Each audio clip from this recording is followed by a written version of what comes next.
Sejak berabad lalu, dari masa ke masa, manusia selalu mempertanyakan proses penciptaan alam semesta. Berawal dari pertanyaan sederhana itu, kemudian tercipta beragam teori tentang penciptaan alam semesta. Di antara yang paling dikenal adalah teori ledakan besar atau Big Bang Theory. Hal tersebut tentu karena keberadaan akal pada manusia. Maka dalam Islam terdapat konsep bahwa akallah yang menjadi pembeda dengan makhluk lainnya. Maka keberadaan akal adalah kunci untuk memahami penciptaan alam semesta bagi kehidupan manusia sendiri, serta jalan untuk mengenal Allah sebagai penciptanya. Maka kemudian lahirlah sains. Meski begitu, sains hanyalah sebuah metodologi yang disusun berdasarkan aktivitas akal manusia dalam upaya memahami, memprediksi, dan menjelaskan fenomena alam semesta ini. Sains bukanlah kebenaran mutlak. Ia terus berubah dan berkembang dari masa ke masa seiring pencapaian akal manusia dalam ilmu pengetahuan ketika memahami setiap fenomena semesta. Disinilah peran Al-Quran yang turun sebagai wahyu dari Allah Subhanahu wa Ta'ala. Di dalamnya sangat banyak petunjuk dan informasi yang hakikatnya mengandung ilmu pengetahuan dan fenomena yang baru belakangan terbukti oleh hasil sains modern. Betapa luasnya ilmu Allah yang 14 abad lalu telah tertuang dalam kitab mulia, tanpa disadari oleh manusia, bahkan kaum muslimin sendiri karena keterbatasan perkembangan ilmu pada saat itu. Di antara ayat yang mengindikasikan keterkaitan Al-Quran dengan pentingnya sains adalah firman Allah, Inna fi khalqis samawati wal ardi wa ikhtilafil laili wan nahari la ayatin li ulil albab alladhina yadhkuruna Allah qiyaman wa qu'udan wa ala junubihim wa يتفكرون في خلق السماوات والأرض ربنا ما خلقت هذا باطلا سبحانك فقنا عذاب النار.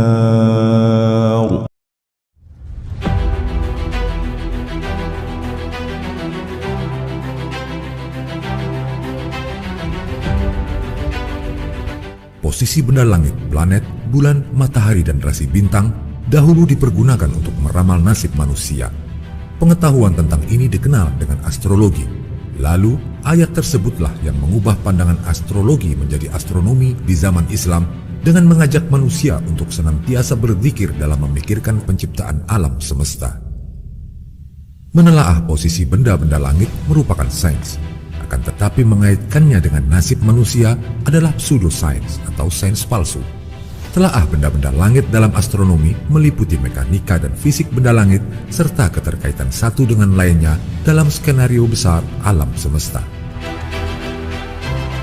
Al-Quran menegaskan bahwa penciptaan jagat raya meliputi langit, bumi, dan segala isinya terjadi dalam 6 masa.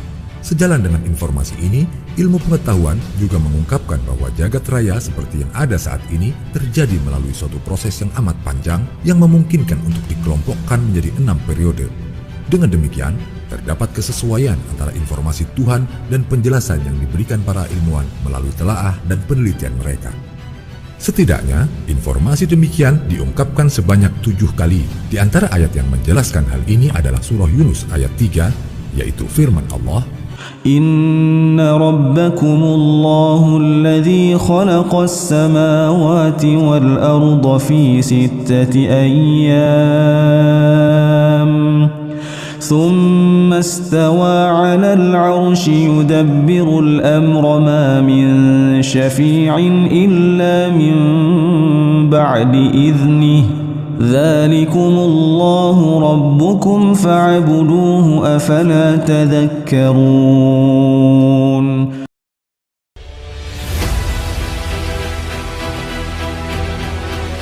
Kata yaum yang berarti hari pada ayat tersebut dimaksudkan sebagai rentang waktu atau periode penciptaan, bukan seperti hari yang dipahami manusia saat ini. Hari atau masa yang disebut dalam ayat ini dalam tuntutan agama hanya Allah saja yang mengetahui berapa lamanya. Dalam Al-Quran terdapat beberapa informasi tentang masalah ini. ada ayat yang menyebut bahwa satu hari di sisi Allah sama dengan 1000 tahun dalam hitungan manusia. Seperti firman-Nya dalam surah Al-Hajj ayat 47 sebagai berikut. وَإِنَّ يَوْمًا عِندَ رَبِّكَ كَأَلْفِ سَنَةٍ مِّمَّا تَعُدُّونَ. Pada ayat lain dijelaskan bahwa satu hari itu sama dengan 50.000 tahun dalam hitungan manusia.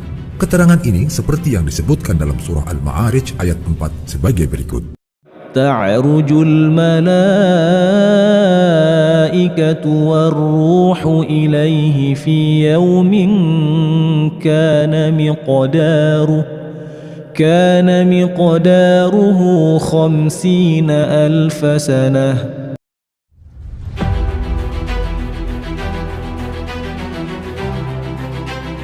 Menurut Abdullah Yusuf Ali dalam The Holy Quran Text Translation and Commentary, kata yaum atau bentuk tunggal dari ayam disetarakan dengan kata dalam bahasa Inggris age atau ayen. Sedangkan oleh Abdus Su'ud, seorang ahli tafsir abad ke-16, kata yaum disetarakan dengan pengertian peristiwa atau naubat.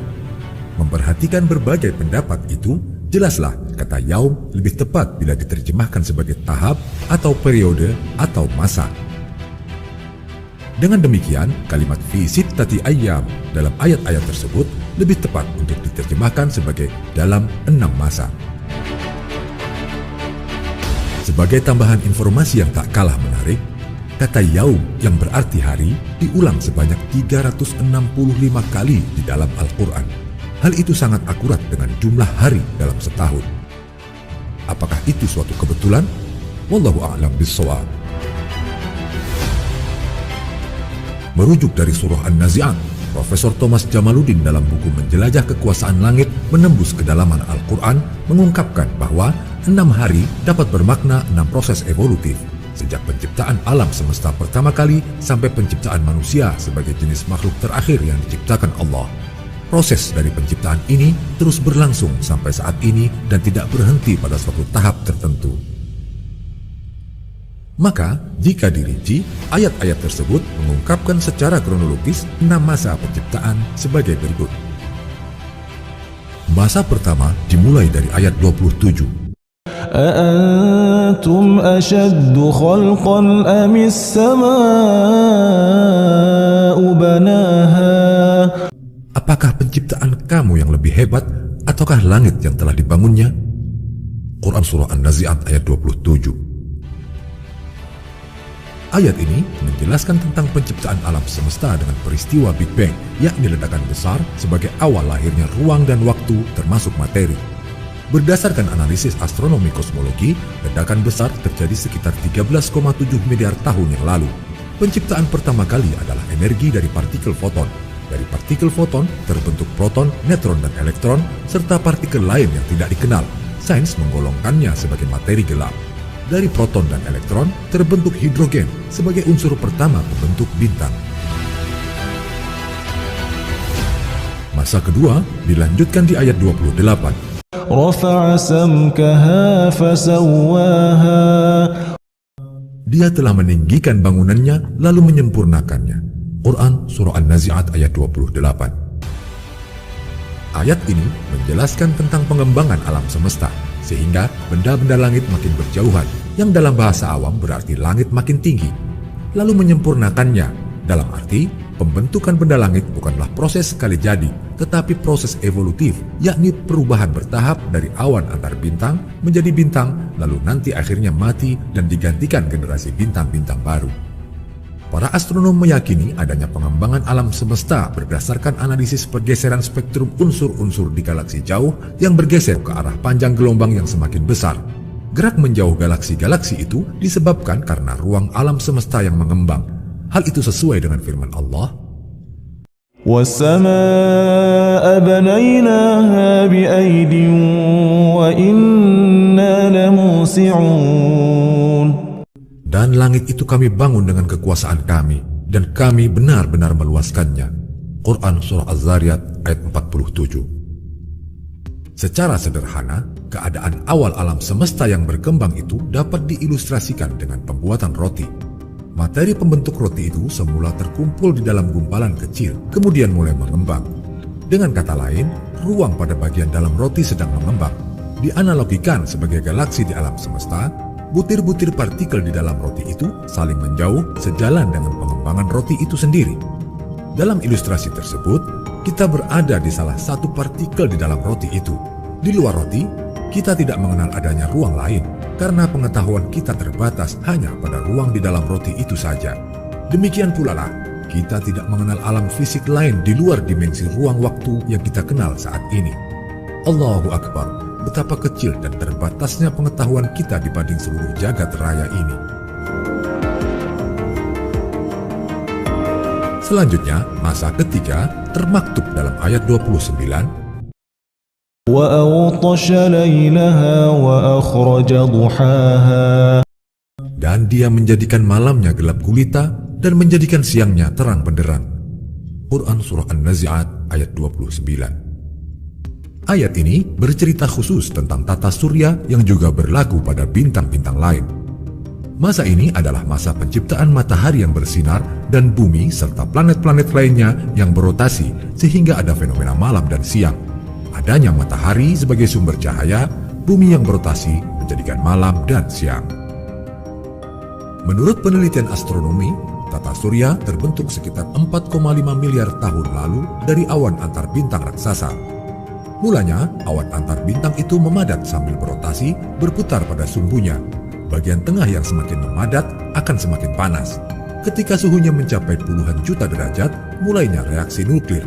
Hidrogen berfusi dengan hidrogen menghasilkan helium dan energi. Bagian inti awan antar bintang itu menjadi matahari yang mulai memancarkan energinya. Lambat laun, debu-debunya tersibak oleh angin matahari, sementara debu yang memadat di sekitar matahari kemudian berproses membentuk planet-planet, salah satunya bumi kita ini. Lalu, masa keempat pada ayat 30, وَالْأَرْضَ بَعْدَ ذَلِكَ دَحَاهَا. dan setelah itu bumi dia hamparkan. Quran Surah An-Nazi'at ayat 30. Ayat ini menjelaskan proses evolusi di planet bumi.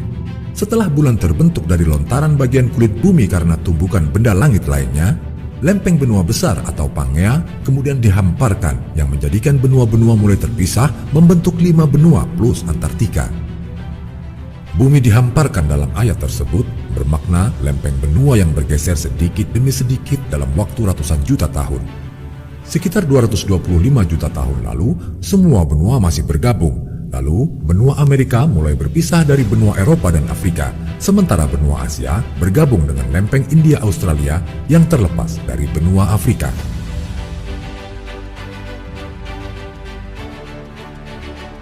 Berikutnya, masa kelima, ayat ke-31, أخرج منها ماءها ومرعاها. darinya dia pancarkan mata air dan ditumbuhkan tumbuh-tumbuhannya. Quran Surah An-Nazi'at ayat 31. Ayat ini menjelaskan awal penciptaan kehidupan di bumi, mungkin juga di planet lain yang disiapkan untuk kehidupan dengan menyediakan air. Proses pemanasan yang menyebabkan penguapan dan pembentukan awan, lalu hujan yang menyebabkan siklus hidrologi yang akhirnya memancarkan mata air. Al-Quran tidak menjelaskan proses awalnya, tetapi hanya menguraikan substansi proses hidrologis yang dikaitkan dengan proses awal kehidupan, yaitu menumbuhkan tumbuh-tumbuhan sebagai makhluk hidup pertama. Kehidupan diperkirakan bermula dari laut yang hangat sekitar 3,5 miliar tahun yang lalu berdasarkan fosil tertua yang pernah ditemukan. Di dalam Al-Quran Surah Al-Anbiya ayat 30 memang disebutkan semua makhluk hidup berasal dari air. Lahirnya kehidupan di bumi dimulai dari makhluk bersel tunggal dan tumbuh-tumbuhan. Yang menarik, proses lahirnya kehidupan yang dimulai dari tumbuhan terkait dengan skenario Allah menyiapkan kehidupan di bumi. Hadirnya tumbuhan dan proses fotosintesis sekitar 2 miliar tahun lalu menyebabkan atmosfer mulai terisi dengan oksigen bebas. Adanya oksigen diperlukan oleh sebagian besar makhluk hidup bergerak, yakni binatang dan manusia.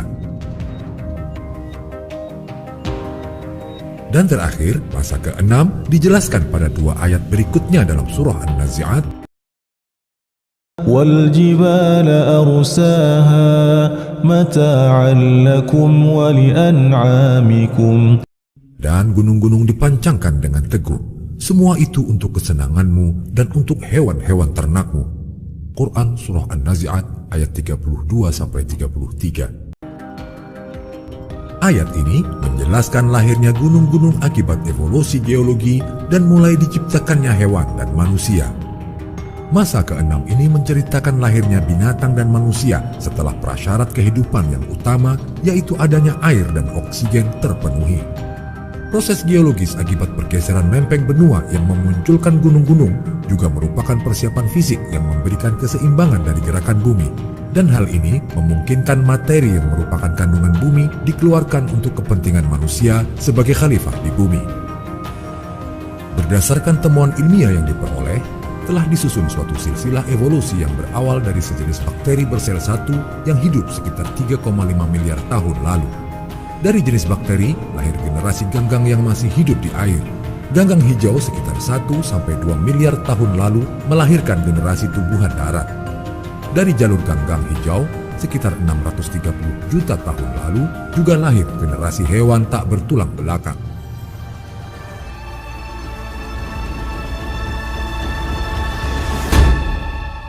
Tentang penciptaan langit 7 lapis, hal itu merupakan fenomena yang ditemukan dalam Al-Quran. Ada beberapa ayat yang memberikan informasi tentang hal ini. Di antaranya adalah yang terdapat pada surah Al-Mulk ayat 3, yaitu الذي خلق 7 سماوات طباقا ما ترى في خلق الرحمن من تفاوت فارجع البصر هل ترى من فطور.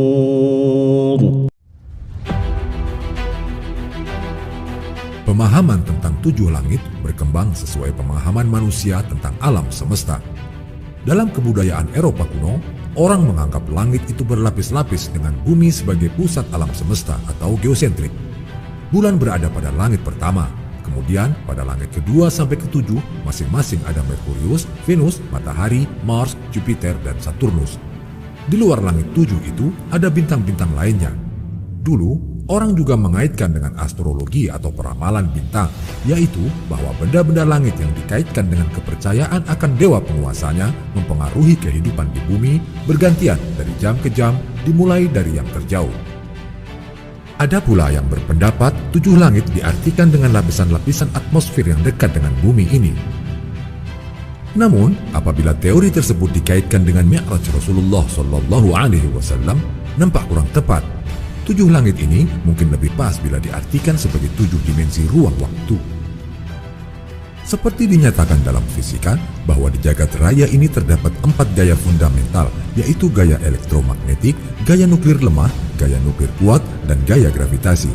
Kaluza Klein teori menjelaskan bahwa untuk dapat menerangkan ketersatuan gaya-gaya yang 4 itu, maka adanya geometri ruang waktu yang kita berada di dalamnya sekarang ini tidaklah cukup. Untuk bisa menjelaskan keempat gaya tersebut, maka teori ini menyatakan harus ada 7 dimensi ruang waktu atau time-space dimensions yang lain. Maka perjalanan Isra dan Mi'raj yang dilakukan oleh Rasulullah SAW dinilai sebagai perjalanan antar dimensi.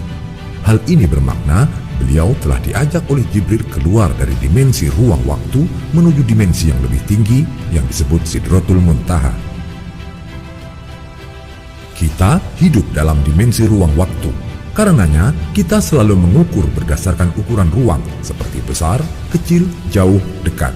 Dan waktu seperti masa lalu, sekarang, masa depan, lama, sebentar, dan seterusnya. Untuk memahami perjalanan antar waktu, kita ibaratkan ada alam 2 dimensi berbentuk bidang U besar. Sebut saja makhluk di alam itu berupa semut. Untuk berpindah dari ujung U yang satu ke ujung yang lain, semut tersebut haruslah menempuh jarak yang sangat jauh. Kita yang hidup di ruang 3 dimensi, dengan mudahnya mengangkat semut tersebut dari satu ujung ke ujung lainnya, mengajak semut tersebut keluar dari dimensi 2 menuju dimensi 3. Jaraknya jelas lebih pendek. Demikianlah analogi sederhana perjalanan antar dimensi. Mekanismenya tentu masih di luar kemampuan sains, tetapi Allah telah memperjalankan hambanya Rasulullah Shallallahu Alaihi Wasallam bersama Jibril yang memang berada di luar dimensi yang lebih tinggi dari dimensi ruang waktu.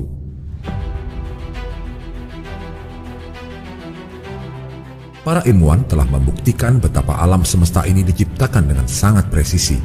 Allah mengisyaratkan bahwa alam semesta dicipta dalam satu struktur yang sangat harmonis. Informasi demikian dapat ditemukan dalam banyak ayat dalam Al-Quran, di antaranya surah Ar-Ra'd ayat 2. Allahul ladzi rafa'a as-samawati bighairi 'amadin tarawnaha thumma istawa 'alal 'arsyi wa sakhkhara asy-syamsa wal qamara kullun yajri li ajalin musamma yudabbirul amra yufassilu al-ayati la'allakum biliqa'i rabbikum tuqinun. Ayat ini menegaskan sebuah fenomena bahwa tiap-tiap benda langit itu seakan terapung kokoh di tengah-tengah jagat raya tanpa ada tiang-tiang yang menyangga dan tanpa ada tali yang mengikatnya. Memanglah benda-benda langit yang terlihat di alam ini terwujud tanpa tiang yang menyangganya. Andai saja benda-benda sebesar itu mesti memerlukan tiang untuk menyangganya, dapat dibayangkan betapa semerawutnya alam semesta ini. Selanjutnya, Allah juga menjelaskan bagaimana Dia menundukkan matahari dan bulan dalam arti menetapkan keadaannya yang meliputi fungsi, gerak rotasi dan revolusi atau gerak pada poros dan pada orbitnya yang terus berlaku masing-masing sesuai dengan ketetapan waktu yang telah ditentukan. Demikian pula ketika menerangkan hakikat matahari dan bulan, Allah menjelaskan bahwa sesungguhnya mataharilah yang memiliki cahaya, sedangkan bulan tidak. Karena itu, bulan tidak memancarkan sinar setiap saat, sebab benda ini hanya memantulkan sinar matahari.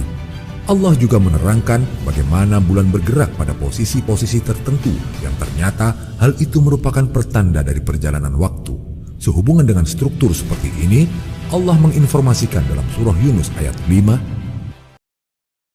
Huwa alladhi ja'ala asy-syamsa diya'an wal qamara nuran wa qaddarahu manazila lita'lamu 'adada as-sinina wal hisab. ما خلق الله ذلك إلا بالحق يفصل الآيات لقوم يعلمون. Menurut ilmu astronomi, yang paling berperan dalam menjadikan stabilnya benda-benda langit itu terutama adalah gaya gravitasi. Gaya-gaya yang lain itu mungkin tidak terlihat, tetapi efeknya dapat kita lihat dan rasakan. Dengan gaya itu, matahari, bulan, dan semua benda-benda langit bergerak terus-menerus yang satu mengitari yang lain, seakan terus-menerus bertawaf, seperti yang dilakukan oleh umat Islam saat melaksanakan ibadah haji dan umroh. Semuanya ditundukkan mengikuti hukum-hukum Allah yang telah ditetapkan. Itulah yang disebut dengan sunnatullah. Pada ayat tersebut juga dijabarkan ketentuan Allah tentang garis edar atau orbit yang teratur dari matahari dan bulan. Hal itu berakibat munculnya pergantian siang dan malam, dimaksudkan agar manusia mengetahui perhitungan tahun dan ilmu hisab, yaitu ilmu tentang penghitungan waktu yang didasarkan pada posisi bulan atau matahari. Begitulah ketetapan Allah menciptakan alam semesta ini dengan penuh harmoni dan presisi, kemudian menjadikan manusia di kehidupan bumi untuk menjadi khalifah. Ketaatan pada peringatan Allah untuk menjaga alam ini akan membuahkan kebaikan bagi alam maupun manusia. Namun demikian, banyak pula di antara manusia yang justru tidak melakukan tugas ini seperti yang dikehendaki Allah. Akibat yang dapat disaksikan adalah fenomena-fenomena yang menjurus pada kerusakan dan kehancuran alam semesta. Sebagaimana firman Allah, ظهر الفساد في البر والبحر بما كسبت أيدي الناس ليذيقهم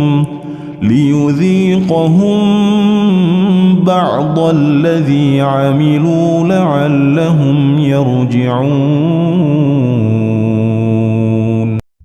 Telah tampak kerusakan di darat dan di laut disebabkan karena perbuatan tangan manusia.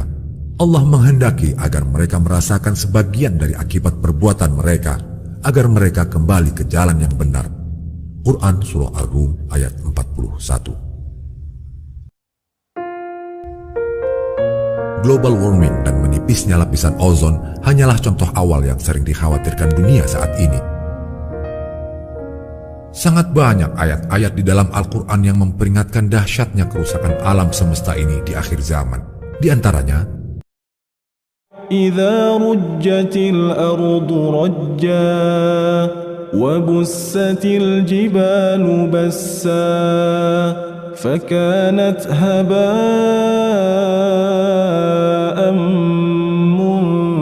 منبثا.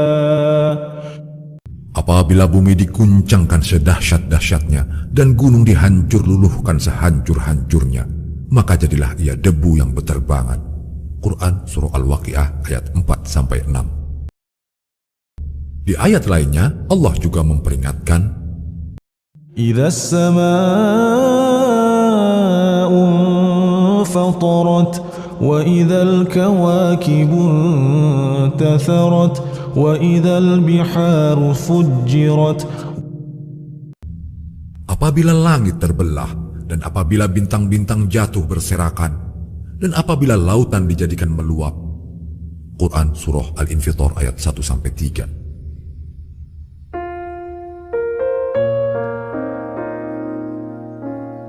Menurut teori evolusi bintang, matahari kita akan membesar menjadi bintang raksasa memerah menjelang kematiannya. Pada saat itu, matahari bersinar sedemikian terangnya hingga lautan akan mendidih dan kering, batuan akan meleleh dan kehidupan pun akan punah. Kemudian matahari akan terus bertambah besar sehingga planet-planet di sekitarnya seperti Merkurius, Venus, Bumi dan Bulan serta Mars masuk ke dalam bola gas matahari. Barangkali kejadian inilah yang diisyaratkan dalam Al-Quran Surah Al-Qiyamah ayat 7-9 sebagai bersatunya matahari dan bulan. Hal itu bahkan sangat sesuai dengan hadis Rasulullah sejak 14 abad yang lalu. Beliau Shallallahu Alaihi Wasallam bersabda, pada hari kiamat nanti, matahari akan didekatkan jaraknya terhadap makhluk hingga tinggal sejauh 1 mil saja. Hadits riwayat Muslim. Sungguh, suatu proses kehancuran yang sangat mengerikan telah diperingatkan oleh Allah dan Rasul-Nya sejak 14 abad yang lalu. Bahkan sebelum sains benar-benar mampu memahami struktur alam semesta dan sistem tata surya seperti zaman modern ini. Hanya yang bertakwalah yang akan selamat pada hari itu. Sebagaimana firman Allah, يا أيها الناس اتقوا ربكم إن زلزلة الساعة شيء عظيم. wahai manusia, bertakwalah kepada Tuhanmu. Sungguh, guncangan hari kiamat itu adalah suatu kejadian yang sangat dahsyat. Quran Surah Al-Hajj ayat 1. Hari akhir itu pasti akan datang atas kehendak penciptanya. Memanglah semua yang ada di jagat raya ini akan binasa kecuali Allah Sang Pencipta. Sebagaimana firman-Nya, Kullu syai'in halikun illa wajhah. segala sesuatu pasti akan binasa kecuali Allah. Quran Surah Al-Qasas ayat 88. Wallahu a'lamu bis-shawab.